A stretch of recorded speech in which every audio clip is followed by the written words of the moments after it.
이 요한복음 17장의 큰 주제를 생각한다면 이제 세상을 위해서 세상으로 보냄을 받은 교회, 세상을 위해서 세상으로 보냄받은, 이게 교회가 배타적 이익 집단으로 존재하는 것이 아니고, 교회는 이미 그리스도라는 보화를 받은 자들이죠.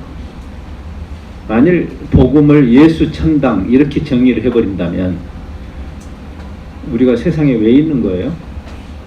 빨리 가지. 사실은 예수 천당 불신 지옥은 복음이 아닙니다.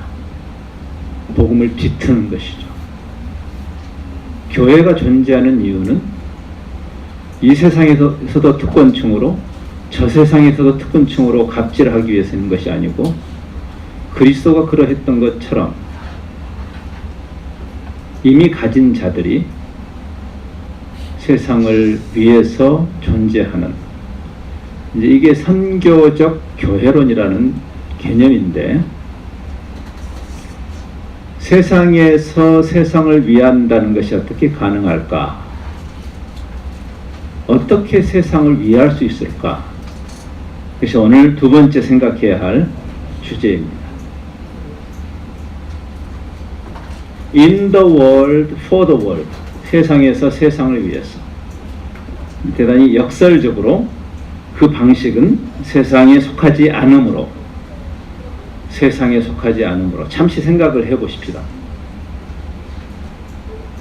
저는 이 성경의 논리를 생각하면서 이런 생각이 들었어요.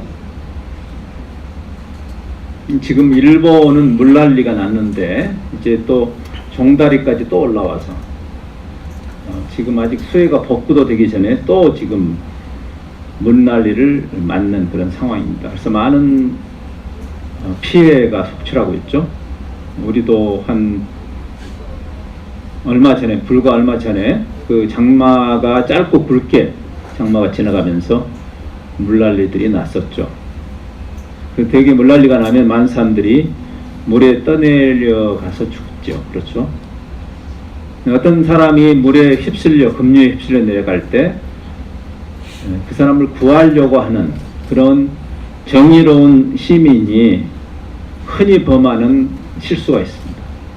그게 뭐죠? 정의감 때문에 바로 뛰어들었다가 같이 죽는 것입니다. 그러니까 물살에 휩쓸려 내려가는, 추락하는 세상을 우리가 구한다라는 것이 어떻게 가능하리라고 생각하세요? 우리도 그 세상에 있는데, 우리의 닻을 세상 밖에 고정하지 않고는 물살에 휩쓸려가는 사람을 구하려면 먼저 급해도 자기 자신을 물 바깥에 어떤 견고한 나무나 기둥에 자기를 매달고 그 사람을 도와줘야 됩니다. In the world, but not of the world 의 의미입니다. 슈퍼맨이라는 영화가 요즘 리메이크가 되고 있잖아요. 뭐 배트맨도 그렇고 무슨 아이언맨 새로 나온. 어떤 맨을 제일 좋아하세요? 그 쓸데없이 또 뭐 슈퍼맨 팬들하고 뭐 배트맨 팬들이 서로 싸우는 걸 보면 참 쓸데없는 싸움도 있죠. 예. 존재도 하지 않는 그런 그 가상적인 인물 때문에. 근데 사실 그 슈퍼맨이 맨 처음에 나왔을 때 영화를 제가 가끔 이렇게 일부러 그 영화를 가서 보진 않지만 가끔 시간이 나서 이게 TV 채널을 돌리다가 옛날 추억의 영화가 나오면 이렇게 옛날 추억을 떠올리면서 다시 보는 경우가 있는데, 얼마 전에 제가 슈퍼맨 아마 그 1탄인가 2탄인가 그 영화를 다시 본 적이 있어요. 근데 거기 보면 슈퍼맨이 평소에는 평범한 미국의 남자인데 위기가 생기면 뿅 돌아가지고 이렇게 옷이 착 바뀌면서 멋있는 슈퍼맨이 되잖아요. 그래서 위기에 처한 사람을 가서 구해주는 그 슈퍼맨이 어떤 여성과 사랑에 빠져가지고 짝사랑에 빠져가지고 그 여성이 그 악마에게 해코지를 당해서 높은 그 마천루에서 떨어지는 그 순간에 여지없이 슈퍼맨이 나타나서 그 여성을 살려주는 그 멋있는 장면이 나오죠. 그 장면에 이런 재밌는 대사가 나왔어요. 그 여인이 떨어지면서 절망 속에서 누군가가 자기를 잡아줄 때 안도의 한숨을 쉬면서 이렇게 보니까 슈퍼맨이 자기를 잡고 있는데 그 순간 다시 두려움이 생겨. 왜? You got me, who got you? 당신이 나를 붙잡고 있는데 당신은 누가 붙잡고 있냐고. 재밌는 이야기죠. 사실 슈퍼맨이라는 공상 영화에서만 가능한 슈퍼맨을 또 누가 붙잡고 있어야 되는 거죠. 사실은 우리가 세상 속에서 세상을 위한다는 것이 과연 무엇일까? 그러면서 성경은 오늘 본문 말씀에 세상이 저들을 미워할 거다. 왜냐하면 저들이 예수님이 세상에 속하지 않은 것처럼 그리스도인들이 세상에 속하지 않았기 때문에. 세상에 있는데 세상에 속하지 않는다는 게 어렵습니다. 그렇죠? 저는 그 구약 성경에서 반복적으로 좌로나 우로나 치우치지 말라는 말이 왜 이렇게 나오는지를 요즘 들어 깨달아요.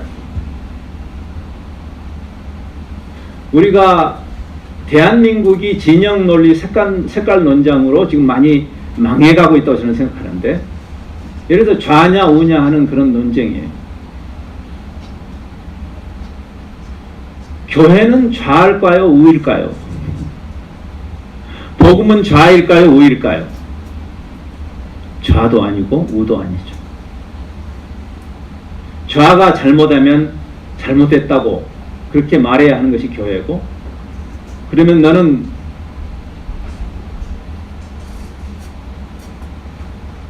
오용이지 그렇게 말하죠.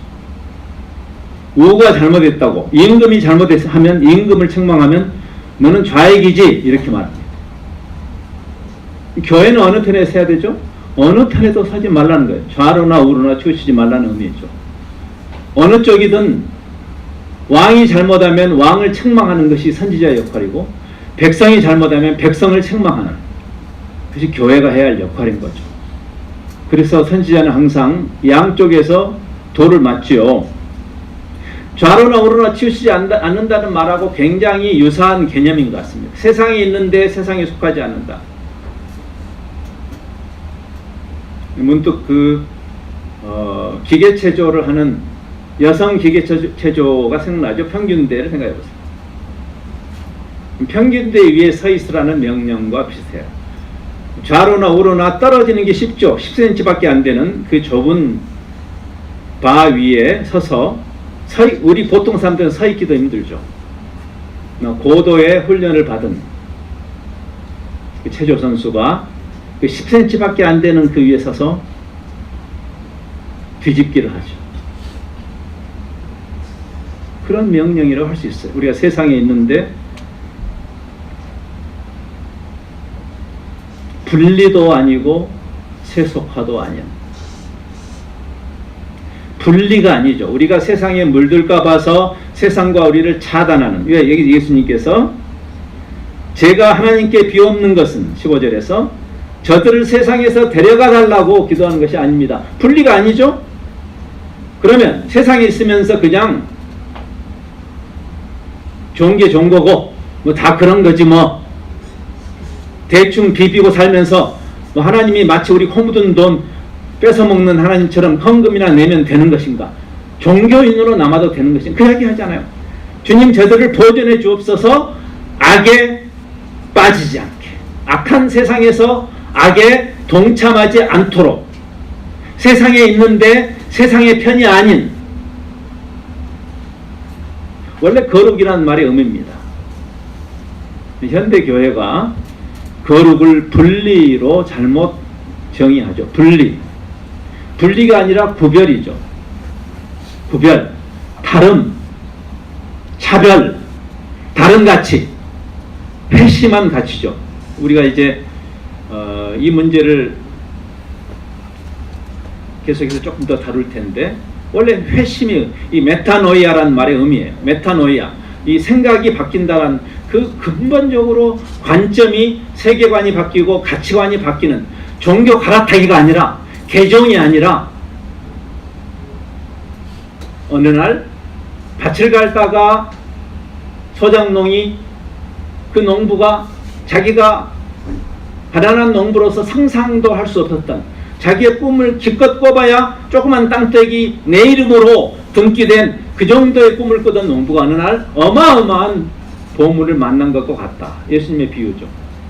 그 순간에 어찌 가치관의 변화가 안 일어날 수 있어요? 예? 변화가 안 일어나는 게 더 어려워요, 사실은. 정말 진짜를 만났다면, 나 같은 질그릇에 그리스도라는 보화가 담겼다면 어떻게 변화가 안 될 수가 있어요? 변화를 위해서 노력할 필요조차도 없죠, 사실은. 진짜를 만났는지 아닌지를 스스로 점검해야 되는 것이죠. 그래서 다른 가치를 가지고 이 세상에 사는 것이다. 그것이 바로 증인됨, 우리가 세상에서 증인으로 세상을 위해서 존재할 수 있는 증인의 자질인 것이죠. 우리가 종교 활동으로 세상을 바꾸는 것이 아니고, 심지어는 전도로 세상을 바꾸는 것조차 아니고, 저는 선교사인데 선교 활동으로 세상이 바뀌는 게 아니라, 여러분이 다른 질을 살아가는, 메타노이아를 통과한 전혀 다른 가치를 가지고 이 세상에서 살아가는 그 자들을 통해서 세상은 소망이 있다라고 주님은 말합니다. 여기 굉장히 중요한 두 가지 근원적인 자질이 있습니다. 하나는 다른 소속감이죠. 내가 세상에 속하지 않았다라는 그 소속감이에요. 우리가 이 세상에 살지만 우리가 이 세상에 속하지 않은 것이죠. 저는 그 국제단체에서 지난 횟수로는 35년을 제가 어느덧 보냈습니다.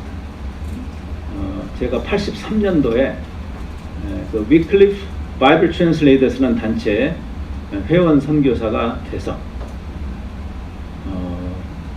인도네시아라는 나라에서 일도 했고, 그 다음에 지난 15년은 국제본부에서 일을 하면서 많은 곳을 다녔습니다. 저희 단체가 한 100여 나라에서 일을 하다 보니까 제가 거의 역마살 인생을, 저는 제가 이렇게 살 줄 몰랐어요. 지난 15년 제가 그렇게 뭐 꿈을 꾸거나 원했던 것은 아닌데 제 역할이 그렇게 되는 바람에, 근데 그 나그네 인생을 살면서 제가 처절하게 하나님이 저에게 거듭거듭 깨닫게 해주신 일이 있어요. 그것은 내가 이 세상에 있지만 이 세상에 속하지 않았다라는 아주 가시적인 깨달음을 거듭거듭. 언제 그랬을까요? 다른 나라에 들어갈 때마다, 제가 코리안 패스포트를 가지고 다른 나라에 들어갈 때마다 저는 어느 줄에 서야 돼요? 외국인, foreigners, aliens 라고 써져 있는 데를 가는. 그럼 내가 중국을 가든 유럽을 가든 그 나라에 일이 있어서 들어가지만, 그러나 내가 그 나라에 퍼질러 살려고 들어가는 건 아니죠. 제가 잠시 그 나라를 방문하는 거죠. 저는 그 나라의 시민으로서 들어가는 것이 아니라 목적을 가지고 그 나라에 들어가는 것이죠. 우리 인생 전체가 잠시 어떤 다른 나라를 잠시 방문하는 것과 같다. 그게 성경이 우리에게 보여주는 순례자 신학입니다. 죽치고 거기서 살라고 우리를 보내신 거 아니고, 하나님의 역할은 예수 잘 믿는 우리 대박 터지게 해주는 것이 하나님의 역할이 아니라 그 말이에요. 그것이 성경의 가르침이 아니란 말이죠. 그것은 세상 종교, 허접한 세상 종교와는 직거리죠. 기독교를 그러한 선상에 놓고 누가 더 힘이 세냐, 예수가 힘이 세냐 아니면 다른 종교의 신이 힘이 세냐는 힘겨루기가 아니라 그 말이에요. 제가 아침에 그 이야기 했잖아요. 저기 암자에 가서 복채 내고 푸닥거리 할 수 있는데 예? 부적 붙이고 푸닥거리 할 수 있는데. 근데 우리 서 목사님이 더 용해 보여서 이 교회에 나오셨나요? 근본적으로 다른 가르침이죠. 다른 가르침. 그 목적을 가지고 잠시 여기 머무는 거류민, 체류자. 우리 서 목사님이 중국에서 여러 해를 있다가 나오셨잖아요. 근데 중국에 살기 위해서 갔던 것은 아니죠. 잠시. 그 기간이 우리 인생이라는 거죠. 그러면 중국에 머무는 동안 내가 여기 왜 와 있고 나는 여기 있는 동안에 무엇을 위해서 존재하는가라는 그 목적의식을 가지고 거기 있는 거예요. 거기에서 번쩍거리는 수많은 우리를 잠시 유혹에 빠지는 일들이 없지는 않았겠지만 그러나 나는 여기에 퍼질러 살 사람이 아니기 때문에 그래서 거기에 근원적으로 유혹을 뿌리치고 내가 여기 존재하는 여러분이 마찬가지죠. 심지어 대한민국조차도 궁극적으로 우리의 본향이 아닌 거죠. 그것이 바로 정체성입니다. 다른 소속, 다른 소속감. 그래서 저도 여러 나라를 그동안 다니면서 거듭 그 입국 수속을 할 때마다 하나님이 제 마음속에 기억하지? 너는 잠시 이 세상에 있는 것이야. 목적을 위해서. 다른 소속, 다른 정체감이죠. 예수님은 그 이야기해요. 그래서 세상이 너희가 정말 복음적인 가치를 구현하면서 살려고 하면 세상은 너희를 미워할 것이다. 왜? 너희가 세상에 속하지 않았으니까. 그래서 하나는 소속감이죠. 그럼 소속감이 다르면, 정체성이 다르면 거기에 상응하는 가치관을 갖게 됩니다. 그렇죠? 다른 소속감입니다. 물고기가 그 물길을 따라가는 물고기가 있다면 그것은 죽은 물고기일 거예요. 그렇잖아요. 연어를 생각해보세요. 아니 연어가 아니라도 연어처럼 극적인 드라마틱한 물고기가 아니라 미꾸라지 한 마리라도 물에 흐르는 것과 무관하게 자기가 가고 싶은 방향을 향해서 가죠. 그것이 로마서 10장에 있는 말이죠. 너희는 이 세대를 본받지 말아라. 이 세상에 뭐 유행하는 옷을 입지 말라 그 말이 아니고 가치관이지. 가치관을 이야기하는 것이죠. 그래서 세상이 그 악한 가치관에 동조하지 않기 때문에 여러분을 핍박하면서도 아십니까? 핍박하면서 존경한다는 사실.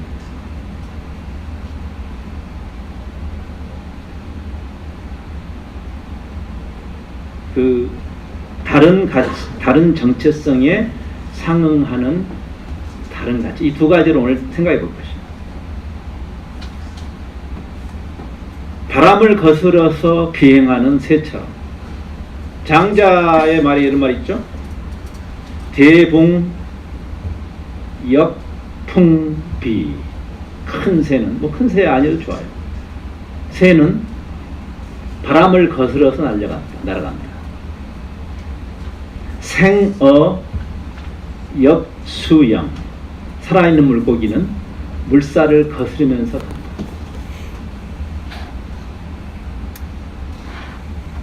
세상도 알죠. 그들이 여러분을 볼 것입니다. 여러분이 폼 잡고 성경 끼고 다닌 것 때문에 세상이 여러분을 다르게 보는 것이 아니라 이 성경 안 끼고 있어도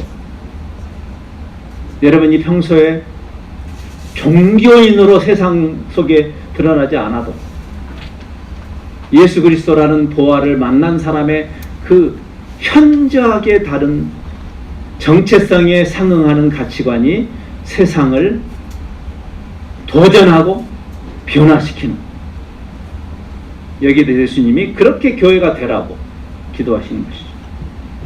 다른 정체성, 다른 소속에 대한 생각을 잠시 해보십시다. 기본적으로 바울은 그것을 천국 시민이라는 개념으로 이야기하죠. 그렇죠? 우리의 시민권은 하늘에 있다.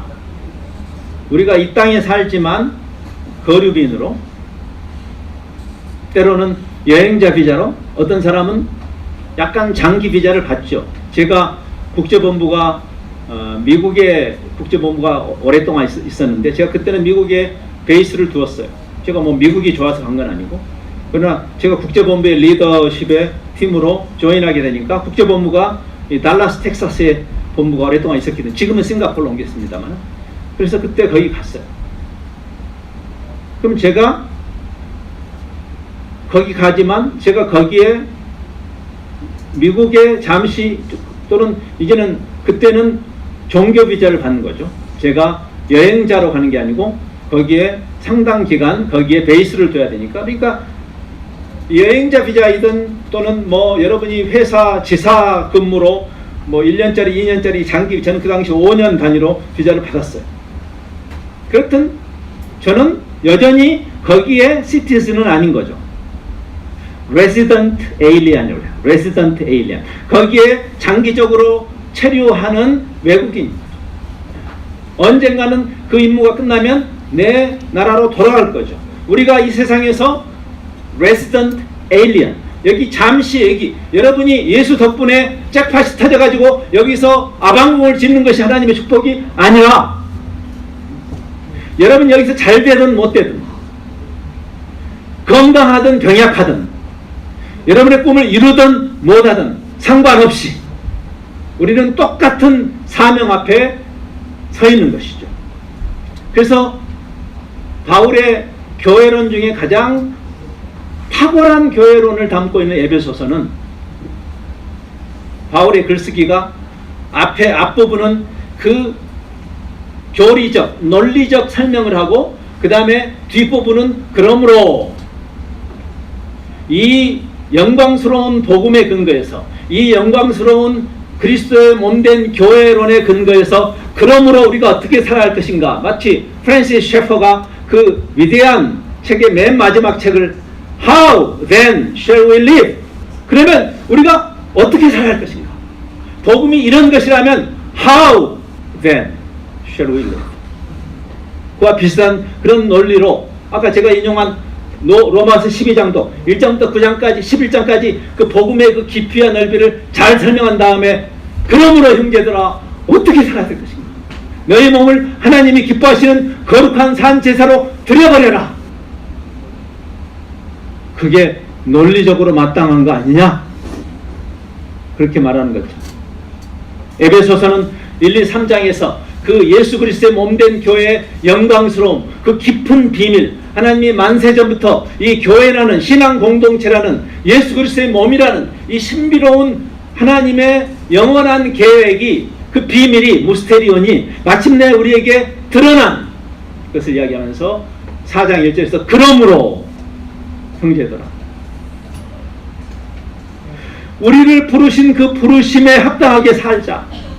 우리를 부르신 부르심, 여러분 그게 교회예요.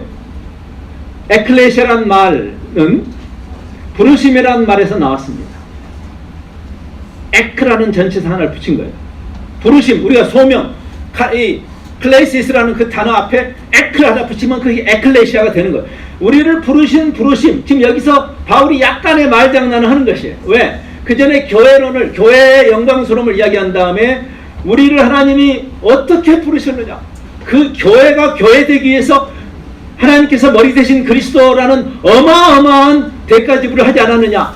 이 교회는 단순히 인간들의 모임이 아니고 그 머리 대신 그리스도를 머리로 하는, 마치 포도나무에 우리가 접붙임 받은 것 같은 단순히 인간들의 어떤 조직으로 설명할 수 없는 이 신비롭고 놀라운 부르심에 합당하게 살아야 되지 않겠는가 라고 말하는 것과 같습니다.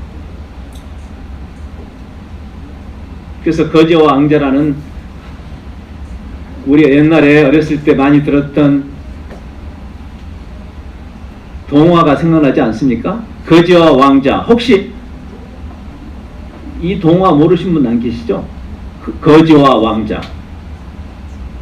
네. 강추.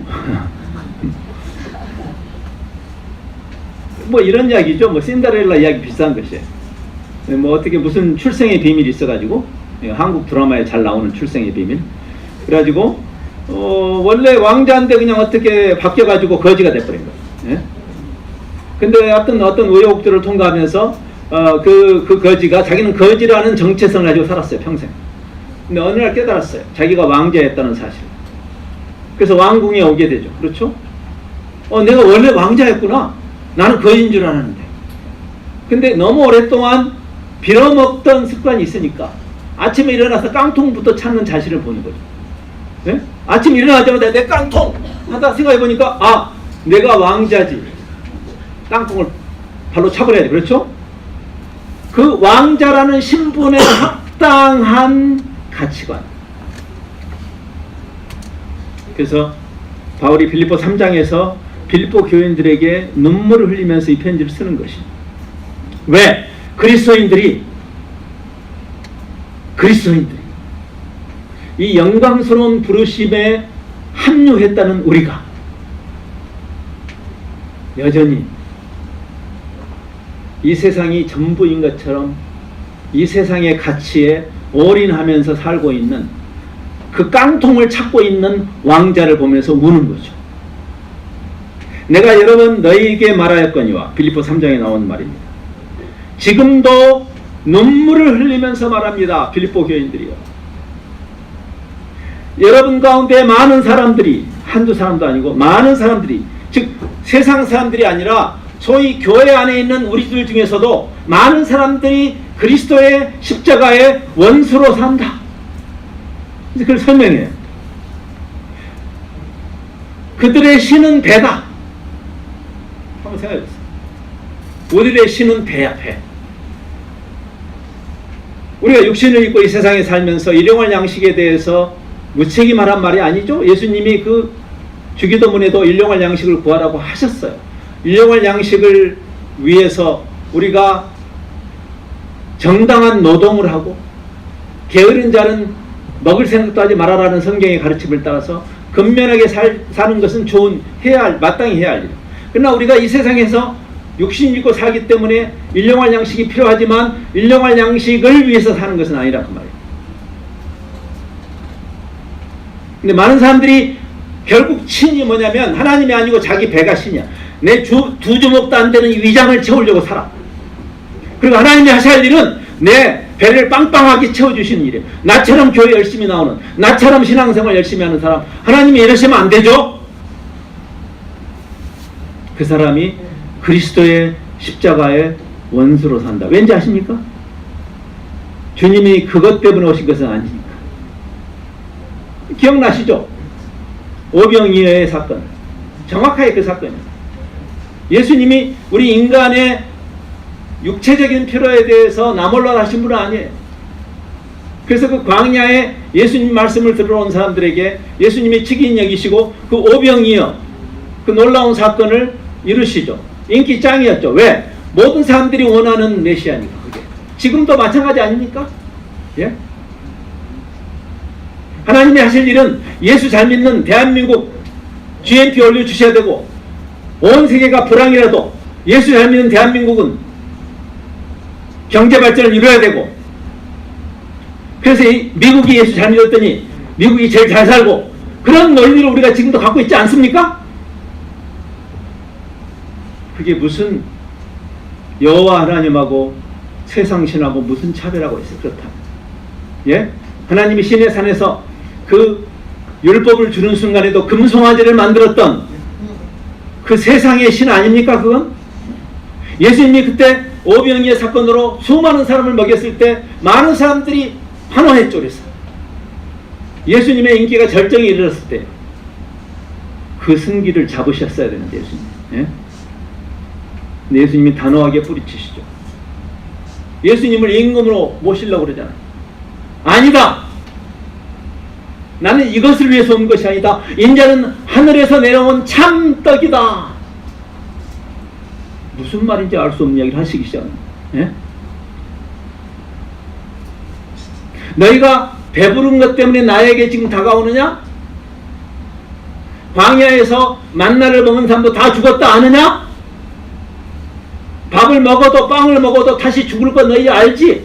그 정도의 음식을 위해서 인자가 왔다고 생각하느냐? 그런데 거기서도 시작해서 참 생명의 떡인 자신에 대해서 말씀하시고, 그리고 성만찬에 대해서 말씀하시고 내 살을 먹고 내 피를 마시지 않는 자는 영원한 생명을 얻을 수 없다. 그럼 십자가를 말씀하시기 때문에 지금 여기서 바울이 그 이야기를 하는 거예요. 많은 사람들이 그리스도의 십자가의 원수가 되어 있다. 복음됨에 대한 깊은 성찰과 이해가 없이 보통 우리가 상식적으로 생각하는 세상의 종교들, 종교학이 정의하는 종교, 내가 열심히 초자연적인 힘을 끌어당겨서 내 욕심을 채우겠다는 그 종교. 그래서 예수님이 주기도문에서 그걸 고치신 거예요. 너희 회심한 거 맞아? 왜 기도가 그 모양이냐? 왜 이방 종교가 구하는 그 기도로 너희 기도를 꽉 채우느냐? 그렇게 기도하지 말아라. 그래서 예수님이 참 떡에 대해서, 참 생명에 대해서 말씀하실 때 많은 사람들이 난해하다, 어렵다, 이걸 누가 이해할 수 있느냐? 다 흩어지죠. 그렇죠? 우리가 바울이 지금 이야기를 하면서 기억해라, 그들의 배, 신이 결국은 하나님이 존재해야 할 이유는 내 배를 채우기 위한 것이라고 생각하고 교회를 열심히 나온다면 그 사람은 그리스도의 십자가의 원수다. 나는 여러분이 지금 청년 실업 힘들고 요즘 어렵다는 거 알아요. 그리고 여러분이 간절하게 하나님께 지금 현실적인 문제를 놓고 기도하지 말라는 이야기도 아니고 하나님이 여러분의 기도를 들어주시기를 저도 원해요. 그렇지만 만일 그것 때문에 교회를 나온다면 가장 심각한 문제. 아니, 그 문제는 교회 안 나와도 해결할 수 있어요. 어차피 이 세상에 제일 잘 사는 사람들은 예수 안 믿는 사람들이에요. 대한민국이 예수 잘 믿어서 이렇게 잘 살게 됐습니까? 그렇게 우기는 사람들이 있죠. 일본은 그럼 어떻게 됐는데? 일본 대략 난감한 일이죠. 그렇죠? 네? 선교 역사에서 가장 복음을 저항한 집단 중에 한 집단이 일본입니다. 사실 이슬람이 아니라. 이슬람은요, 그래도 많은 돌파가 일어난 기록들이 있어요. 선교 역사에서 일본만큼 많이 투자했는데 일본만큼 결과가 없는데도 드물 겁니다. 그러면 그 논리라면 일본이 제일 못 살아야 되지 않아요? 그들의 신은 배다. 결국 배에 관한 이야기다.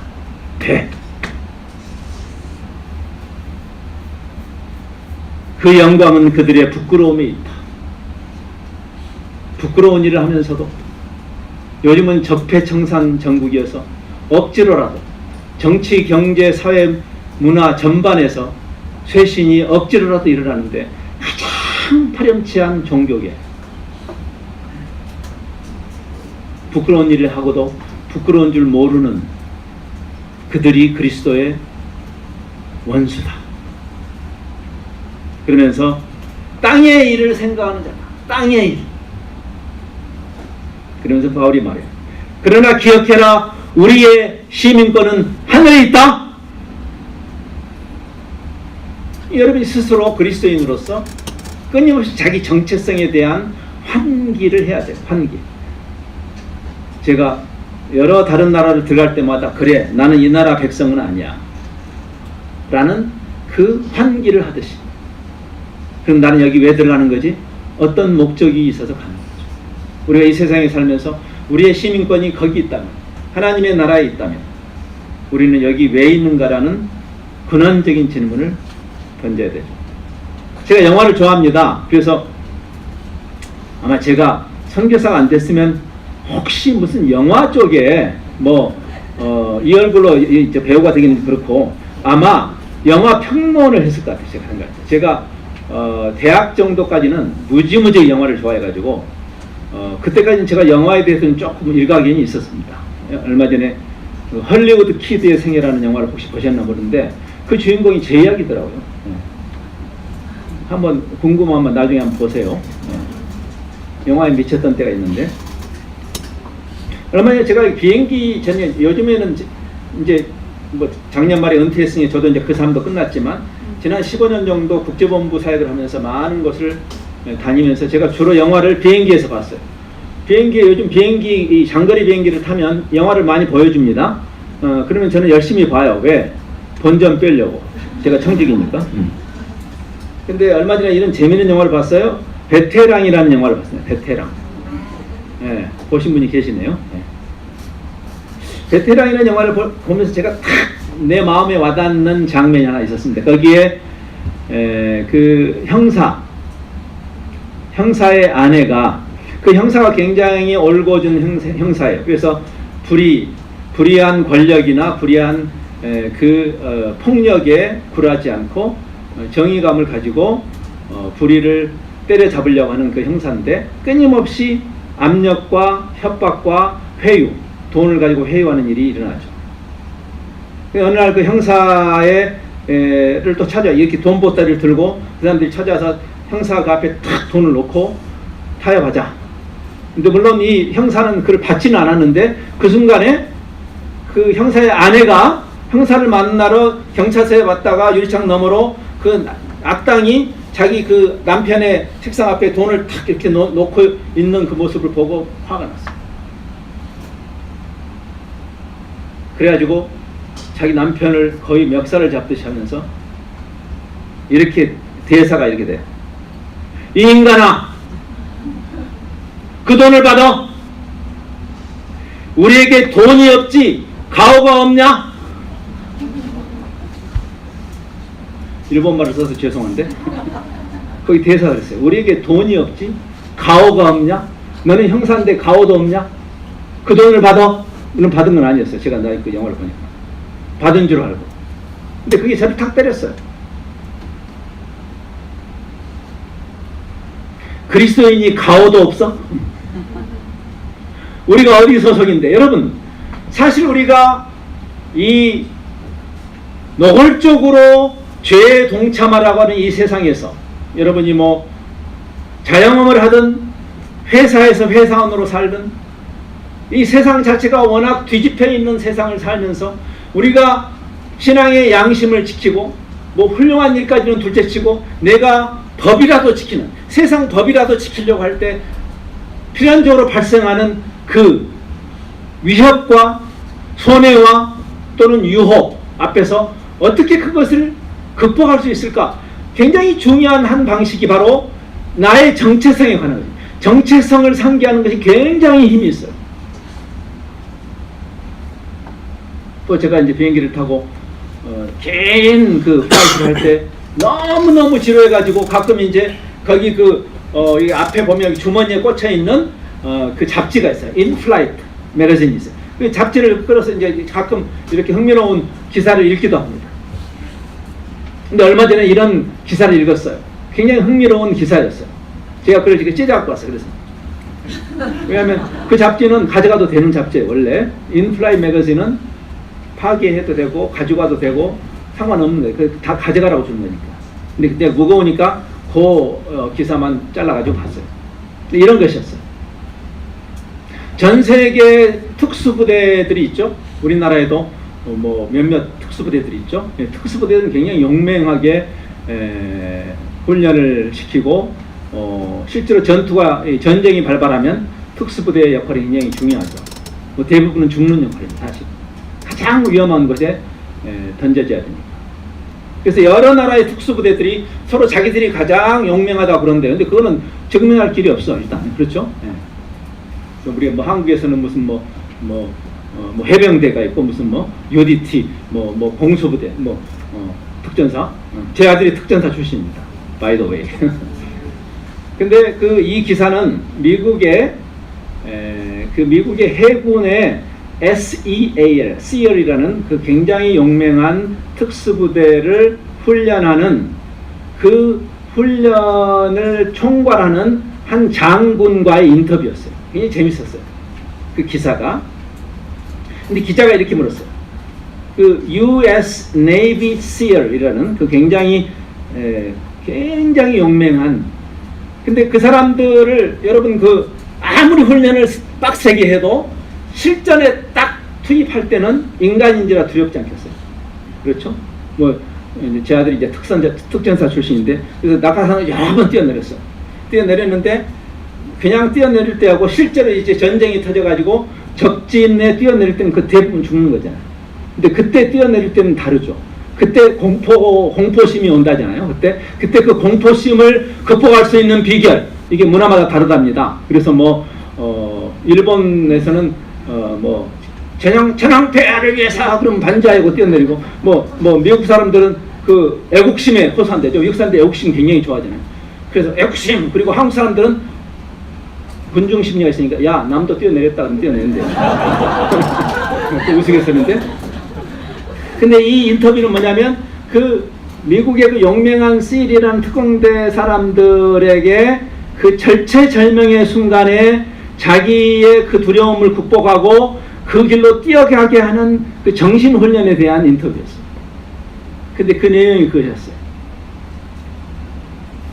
네가 누구냐? 정체성에 대한 반문. Remember who you are. 그런데 그럼 뛰어내야 돼. 그래, 내가 누군데? 우리 남자 형제들끼리 모이면 군대 이야기를 많이 하잖아요. 그렇죠? 여성들이 제일 듣기 싫어하는. 제가 군대에서 축구한 얘기는 안 할 테니까. 근데 저는 지금도 그 옛날에 훈련소에서, 제가 옛날에 73년도에 여기 바로 이 대구 54단에서 훈련을 받았어요. 그때 그 여름에, 저는 그때 기억이, 대구는 덥다. 대구는 덥다. 정말 더웠어요. 근데 이번에도 왔더니 또 덥네. 근데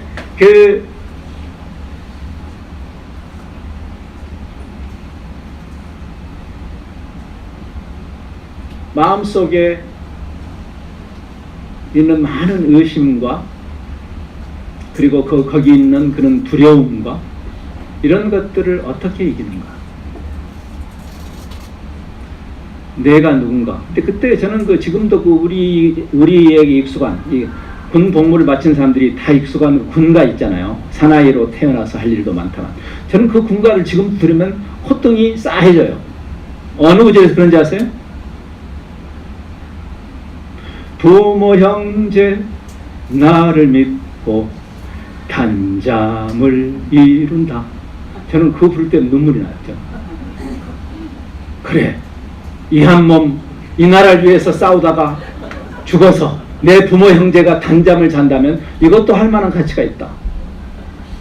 아니, 그 잘난, 애국심의 호소에도 우리 마음에 내가 누군가라는 이 존재감이 대단한 거예요. 주님께서 우리를 어떻게 부르셨는가? 그리스도인이란 그 위대함에 대해서, 그리스도의 몸된 교회로 우리를 부르셨다는 것이 여러분의 삶의 현장에서 어떻게 드러나야 할 것인가? 내가 이만한 유익을 위해서 내 영혼을 팔 것인가? 한번 생각해 보세요. 내가 명색이 크리스찬으로서 다 반응이 그러니까 나도 그렇게 하는 게 맞는가? 그렇게 자기 영혼을 팔고 그래서 살림 좀 나아지셨습니까? 예? 내가 누군가? 대단히 중요한 질문이에요. 많은 이야기를 할 수 있어요. 제가 여기 마음의 예화를 써놨어요. 근데 여러분이 저를 미워할까봐 이제 마지막 포인트로 가야 되겠습니다. 이미 첫 번째, 제가 이제 두 꼭지인데 한 꼭지가 정체성이에요. 왜? 주님께서 그렇게 했죠. 내가 예수님이 세상에 속하지 않은 양 같이 예수님께 붙은 저들이, 교회가 세상에 속하지 않았다라고 주님이 말씀하시죠. 그래서 다른 소속감, 이건 대단히 중요한 것이죠. 그러면 내가 천국 시민이 맞다면 나의 가치관이 어떻게 변하는 것이 맞는가? 즉 우리가 세상에 속하지 않음으로 세상을 이롭게 한다는 것이 무슨 의미인가? 내가 종교활동을 많이 한다는 의미가 아니라 사실은 나의 존재가 어떤 존재로, 여러분 빛과 소금이라는 것이 소금이 막 뛰어다니지 않아도요, 소금이 거기 존재함으로 그것의 부패를 방지하는 거예요. 중요한 질문은 내가 소금인가이지 소금이 무엇을 하는가가 아니죠. 다른 가치, 회심한 가치. 거룩이란 말이 뭐냐? 거룩. 거룩은 종교성이 아니고 세상의 가치하고 대조되는 다른 가치, 회심을 통과한 다른 가치를 말합니다. 그것을 성경은 빛과 어두움, 부패와 소금, 이런 메타포로, 이런 비유로 드러내죠.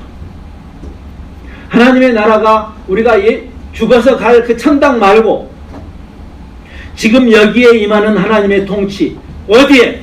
우리의 삶 속에서 먼저. 우리가 세상을 바꾸기 전에 그 복음이 나를 바꾼 그 증거가 있어야 하는 거죠. 당신의 나라가 임하소서란 말이죠. 우리가 죽어서 천당 가는 게 아니라 우리가 천당으로 가는 게 아니라 하나님의 나라가 임하는 거죠. 그게 예수님의 표현이죠. Your kingdom come. 당신의 나라가 여기 임하소서. 그럼 하나님의 통치가 여기 어떻게 임하냐고. 우리 가운데 임하는 거죠. 먼저 예수 믿는다는 우리. 크고 작은 수많은 스캔들 뒤에 있는 목사들, 장로들, 집사들. 이제는 놀랍지도 않아요. 그런 실력으로 가가호고 다니면서 사형일을 전하면 세상이 변한다고요? 천만의 말씀입니다. 너나 잘하세요. 너나. 라고 친절한 금자씨가 일러주죠. 너나 잘하라. 그래서 예수님이 악에 빠지지 않게 보존해 주옵소서. 세상이 악한데 거기에 함께 가지 않는. 그럼 어떻게 악에 빠지지 않는다는 것을 주님은 어떻게 표현한가? 거룩해지는 건데 그게 진리로. 근데 그 진리는 아버지의 말씀. 아버지의 말씀이 진리인데 아버지의 말씀으로 저들을 거룩하게 성별하옵소서. 우리가 더 말씀 속으로 들어가야 돼요. 상식적인 종교 생활을 멈추고 성경을 덮어놓은 채 상식적인 종교 생활을 좀 하지 말고 쓸데없는 짓입니다. 다시 말씀 속으로 들어가야 돼요. 왜? 아버지의 말씀이 진리니까. 태초에 진리가 계셨다. 영원한 진리가 계셨다고 요한이 말하죠. 요한복음 1장에서. 태초에 로고스가 계셨다. 헬라 철학이 질문했던 그 가장 진리의 근원에 해당하는 온 우주 삼라만성의 최초 원인에 해당하는, 그렇죠? 그게 철학적 질문이죠. 철학이 질문하고 대답할 수 없는 그 질문. 조금 전문용어로 존재론적 질문이죠. 우리 모두는 그런 점에서 철학자들이죠. 그렇죠? 우리 어렸을 때부터 철학적인 질문을 하지 않았습니까? 나는 어디서 왔지? 우리 엄마 아빠요. 엄마 아빠는 할아버지 할머니. 할아버지 할머니는 그전에는 그러면 이 모든 일의 근원에 최초 원인은 무엇이었을까? 그게 뭐 별거 아니에요. 사실 철학의 질문이라. 그게 존재론적 질문이죠. 근데 질문을 던지지만 철학이 대답을 못 주죠. 그렇죠? 그래서 그냥 그 만물의 근원인 그 근원 최초 원인을 로고스라고 했던 그 로고스를 끄집어다가 요한이 헬라 철학이 말하는 그 근원이 계셨다 최초에. 근데 그분이 바로 하나님이셨다. 그리고 그분이 그리스도셨다. 그분은 참 진리였다. 참 빛이었다. 참 생명이었다. 그 빛으로 차별화된. 그러니까 우리의 종교성이 아닌 거예요. 사실은. 우린 자꾸만 종교인이 되려고 하죠. 그래서 예수님이 종교인하고 싸우시지 않습니까? 예수님이 무종교인이나 타종교인하고 싸우신 적이 없어요. 성경을 보세요. 예수님이 누구하고 싸우는지. 복음을 자꾸만 종교로 만드는 사람들하고 싸우세요. 그게 아니니까. 종교가 아니니까. 참 진리에 관한 것이니까. 그리스도를 만나는 것이고 그분에게 접촉점 받는 것이고 그분이 진리인 만큼 참 진리이신 포도나무에 내가 붙었을 때 내가 종교꾼이 되는 것이 아니라 또는 무슨 극단적인 이상한 도인이 되는 것도 아니고 광신자가 되는 것은 더더구나 아니고 우린 자꾸만 그쪽으로 가려고 하죠. 예?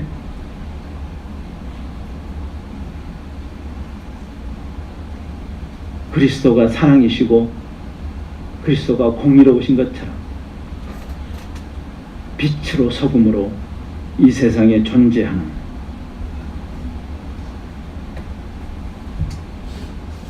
종교성이 아니고 그리스도를 통해서 구현된 그 진리이기 때문에, 빛과 소금이기 때문에 우리의 영성은 교회에서 증명하는 것이 아닌 것이에요. 그래서 세상에서 증명이 돼야 되는 것이에요. 깜깜한 세상에서 우리가 빛으로 검증돼야 되는 것이고, 썩어가는 세상에서 소금으로 드러나야 하는 것이죠. 우리는 자꾸만 종교를 만들죠. 근데 종교생활 열심히 하면 신앙 좋다고 말하죠. 그래서 예수님이 그 당시에 종교 지도자하고 싸우시죠. 그게 아니니까. 그게 아니니까. 어둠을 물리칠 유일한 해법이 빛이죠. 그렇죠? 주의 말씀은 내 발의 등이요 내 길의 빛입니다. 시편 기자가 말하죠. 아까 우리 읽었잖아요. 청년이 무엇으로 그 행실을 깨끗하게 할까요? 아니 어떻게, 저는 제 아들하고도 가끔 만나면 그 얘기해요. 야, 나는 참 너희들 시대의 젊은이가 아닌 것이 나는 감사하다. 내가 그래요. 왜? 우리 때는 유혹이 없었겠어요? 예? 옛날에는 유혹이 없었겠냐? 근데 지금 같지는 않았어요. 제가 여성이 벗은 사진을 처음 본 게 군대 가서였어요.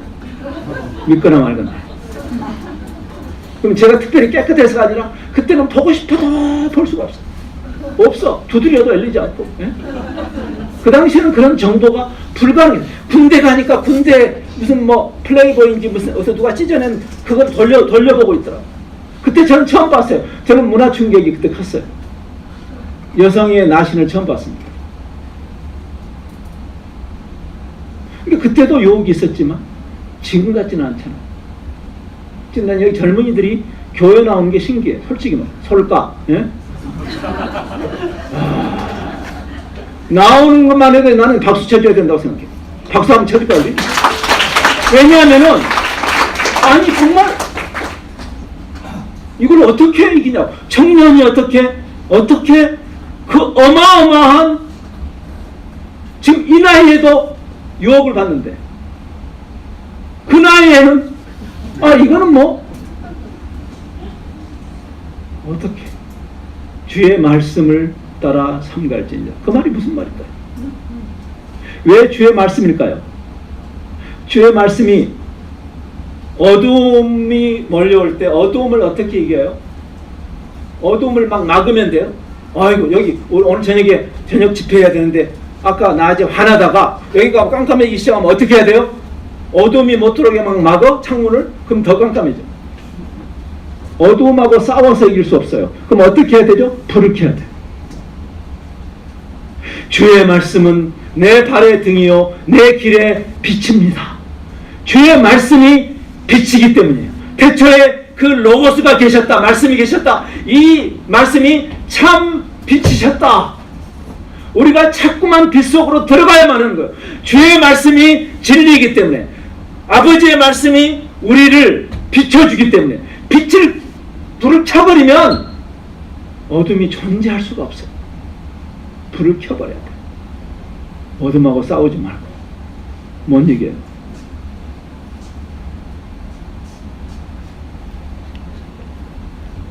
그 말씀이 우리를 정의하고, 말씀이 나를 빚어가고, 그 말씀이 나의 생각을 지배하고, 그것이 주야로 묵상한다는 말이에요. 24시간 성경 공부하란 말이 아니라, 24시간 큐티하란 말이 아니라, 24시간 성경 암송하란 말이 아니라, 어떻게 그렇게 살아요? 그렇게 못 살아요. 근데 주야로 묵상한다는 말이 뭘까요?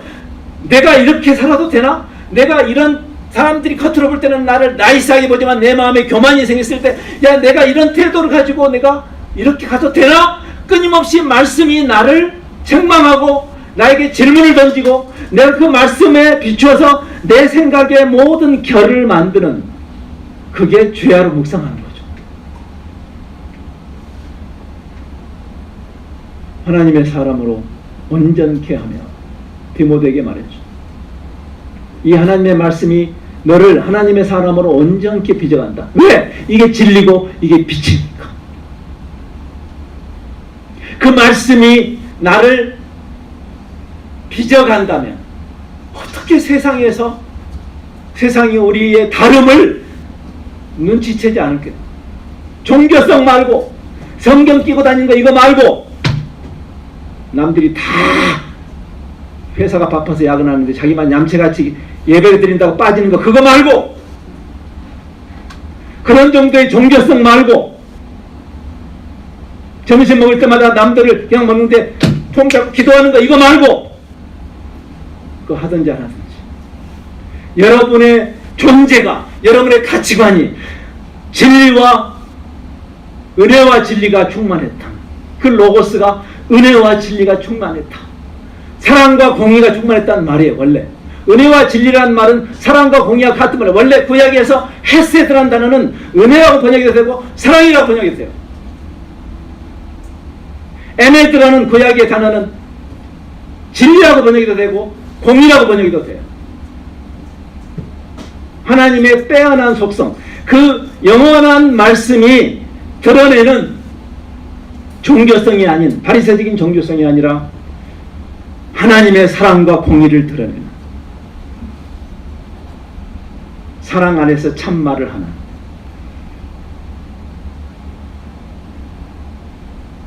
구조하기 나에게 공공연하게 너무나 당당하게 악에 동참하라고 나를 짓누를 때 잘난 척하지 않으면서 자기의 태도를 유지하는 사랑입니다. 그러나 사랑하는 사람은 바른 말을 할 수 있는 자격이 있어요. 사랑을 하면 사랑 안에서 참말을 할 수 있는 사람들, 그런 사람들을 세상은 핍박하면서 존경하는 거 아십니까?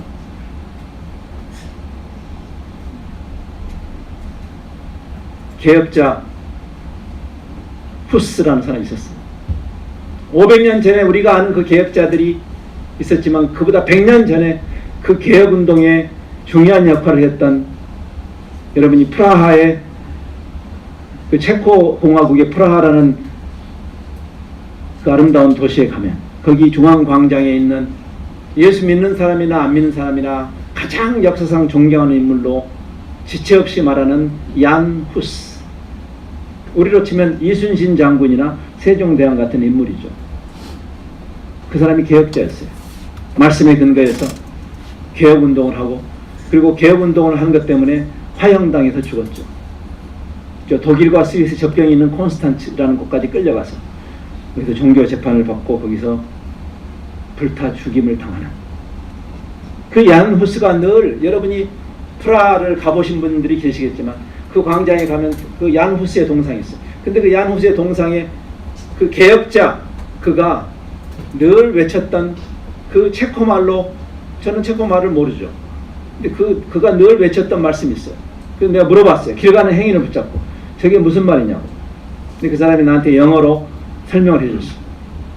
서로 사랑하라. 그리고 서로에게 진리를 요구하라. 서로 사랑하라. 한마음 교회가 서로 사랑하고, 그러나 사랑이 빌미가 돼서 공의를 죽여버리지 않고 사랑하는데, 그러나 말랑말랑한 사랑만 하는 것이 아니라 단단한 사랑, 터프 러브를 할 수 있는, 그게 십자가의 사랑이죠. 그리스도를 주실 만큼 하나님은 우리를 사랑하셨지만 그리스도를 죽여야 할 만큼 하나님은 공의로우셨기 때문에 교회가 자정 능력을 잃어버렸고, 사랑이라는 미명 아래 우리가 남이가 하고 자빠졌으면 그건 사랑이 아니죠. 그리스도가 죽어야 할 만큼 하나님은 공의로우세요. 여러분이 삶의 현장에서 그 그리스도의 사랑에 심취해서 그리스도에게 접붙이는 자로서 세상을 보듬고 세상을 사랑하고 거기에 있는 악에 대해서 동참하지 않고 내가 손해를 볼지라도 내 영혼을 팔아먹지 않고 그 조그만 이득을 위해서 그런 사람들이 여기저기 있어줬다면 세상이 어떻게 안 변할 수가 있어. 우리가 세상에 있으면서 세상을 이롭게 한다는 의미죠. 왜? 예수님이 그 모델이 되셨습니다. 예수님이 그렇게 사셨습니다.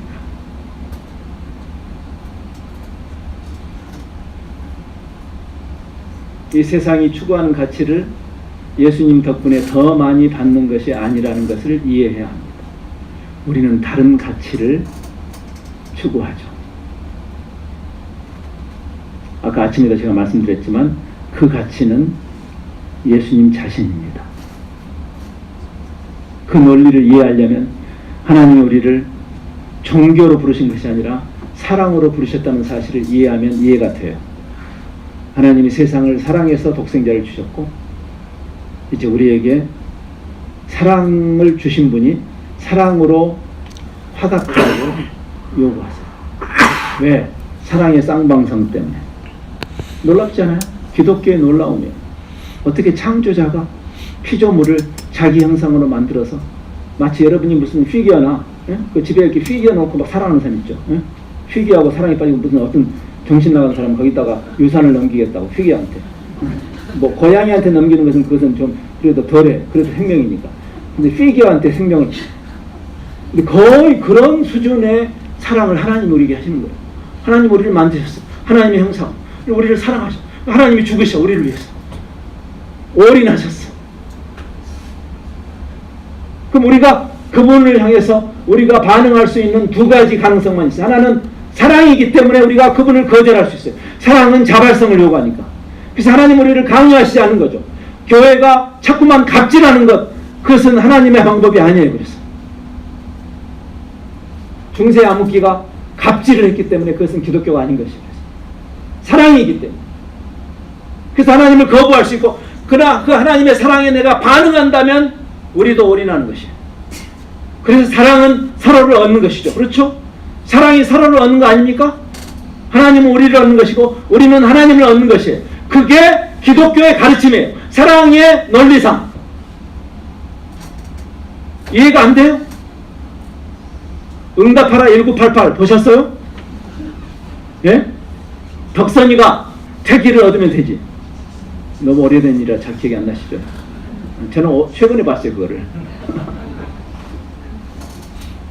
남녀가 사랑하면 서로를 얻는 것이 사랑이지, 그 사람이 가진 저금통장을 얻는다면 그것은 자기를 파는 거하고 뭐가 다른 거야. 그것은 사랑에 대한 모독이고 사랑하는 사람에 대한 모독이죠. 그렇죠? 그래서 정략 결혼해서는 안 됩니다. 교회에서조차. 그것은 사랑에 대한 모독이에요. 상대방을 얻는 것이에요. 그래서 하나님이 우리를 사랑하자고 하십니다. 하나님이 자기를 주시는 것이에요. 나 같은 질그릇에 그리스도라는 보화를 주신 것이에요. 우리는 그래서 다 가진 거예요. 사실은. 여러분이 지금 기도하는 주시는 것 주셔도 되고 안 받아도 괜찮아요. 여러분 제가 감히 말씀드릴게요. 여러분 안에 지금 간절하게 하나님께 기도하는 그 아픈 기도들 제가 알아요. 목사님이 제게 알려주셨어요. 그리고 저도 하나님이 여러분의 그 아픔을 만져주시고 병을 낫게 해주시고 지금 그 지긋지긋한 터널을 통과하게 해주시기를 저도 바라요. 근데 제가 미안한 얘기 하나 할게요. 그렇게 안 해도 상관없어요. 이미 그분을 가졌으니까. 우리의 상급은 하나님이 주시는 것이 아니고 하나님 자신이에요. 창세기 15장 1절에서 그 아브라함과 언약을 맺으신 하나님이 뭐가 부족해서 우리하고 계약을 맺으셔요? 근데 그 언약을 맺으신 다음에 하나님이 아브라함에게 아브라함아 내가 너의 지극히 큰 상급이다. 내가 나야 나야. 이게 사랑의 공식 아니면 이해할 수 없는 것이에요. 그래서 종교가 아닌 거예요. 종교가 아니고 사랑이에요. 그 사랑의 취한 사랑과 공의가 가득한 그분에게 안겨있는 사람이 땅의 것을 생각한다는 것이 어떻게 가능한 일일까요? 근데 그 하나님과의 그 사랑에 빠진 사람이 이 세상에서 사는데 이 세상이 어떻게 히브리서는 말하죠. 그런 사람을 감당할 수가 없다. 세상. 어떠한 위협으로도 어떠한 유혹으로도 천지를 창조하신 그분과 사랑에 빠진 사람을 무엇으로 유혹할 수 있어요? 천지를 창조하신 하나님과 사랑에 빠진 사람을 무엇으로 위협할 수 있어요? 택도 없는 이야기죠.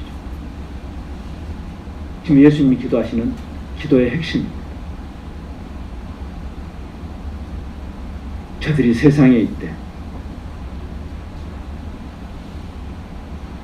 세상에 속하지 않은 그런 자들로 우리가 잠시 이 세상에 머물어 주고, 여러분이 많은 종교 활동을 하지 않아도 여러분이 그 메타노이아, 그 회심을 통과한 사람으로 그 직장에, 그 지역사회에, 그 대가족 속에 존재함으로, 그 캠퍼스에 세상은 거스를 수 없는 엄청난 영적인 도전을 여러분의 존재 때문에 경험하게 되는 것이죠. 그것이 신약교회의 힘이었어요. 저는 말씀을 마무리하겠지만 초대교회를 연구한 사람들의 공통적인 관찰 결과죠. 초대교회가 눈만 뜨면 열심히 나가서 온 세상을 뒤집기 위해서 막 축구전도 가두전도를 했을 것 같죠? 그런 기록은 단 한 건도 없습니다. 근데 초대교회가 로마 제국을 뒤집었어요. 어떻게 뒤집었다고 생각하십니까? 초대교회가 종교적으로 세상에 나가서 우리가 단기 선교를 하고 노방전도를 하듯이, 저는 그걸 근본적으로 하지 말자는 이야기 아니라 근원적으로 이들은 그 종교 활동으로 세상을 바꾼다고 생각하지 않았다는 거죠. 우리가 어떤 존재인가가 중요하다. 우리가 어떤 존재인가. 그 존재로 거기 사는 것. 그 헌신이 필요한 것이죠. 주님은 이 중보 기도를 통해서 저들이 세상에 있대, in the world, 그들의 소속과 가치관이 세상의 것이 아닌 not of the world, 그것 때문에 핍박도 당하고 미움도 받지만 그것이 세상에게 거스를 수 없는 도전이 되어서, 도대체 당신들은 왜 그렇게 살 수 있는가? 무엇이 당신들을 그러한 존재로 만들었는가라는 질문을 할 때 그리스도 때문이라고. 그것이 초대교회가 로마 교회를 뒤집었다. 놀라운 힘이었어요. 이 시대도 마찬가지죠. 세상은 바뀌어도 원리는 변치 않습니다. 중요한 것은 우리가 누구냐이죠. 어떤 존재이고 어떤 가치를 가지고 잠시 이 세상에 살고 있는가입니다.